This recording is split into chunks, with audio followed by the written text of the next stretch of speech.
स्तोत्र ग्रंथ 34 ओवी 8 मध्ये आम्ही वाचतो, प्रियजन हो, परमेश्वर किती चांगला आहे ह्याचा अनुभव घेऊन पहा.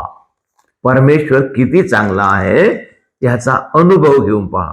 प्रियजन हो, अनुभव घेतल्याशिवाय, येशूच्या जवळ गेल्याशिवाय, परमेश्वराच्या आज्ञा पाळल्याशिवाय, परमेश्वराची प्रार्थना केल्याशिवाय परमेश्वर किती चांगला आहे याचा आम्हाला अनुभव होणार नाही. बायबल वाचल्याशिवाय परमेश्वर किती चांगला आहे याचा आपल्याला अनुभव होणार नाही. आम्ही परमेश्वराला आत्मसात केल्याशिवाय आम्हाला परमेश्वर किती चांगला आहे अनुभव होणार नाही.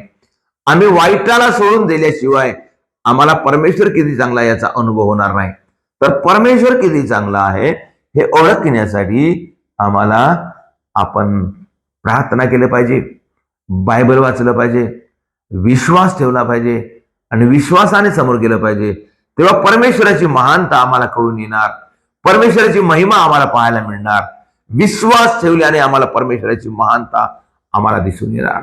आम्ही योहानाचे शुभवर्तमान अध्याय 11 मध्ये आम्ही पाहिलेलं आहोत की मार्तेला येशूने म्हणाला तेव्हा तू विश्वास ठेवशील तर देवाची महिमा पाहशील. तर अशा प्रकारे प्रियजन हो, आपण विश्वास ठेवूया आणि विश्वासाने प्रार्थना करूया, विश्वासमध्ये टिकून राहूया.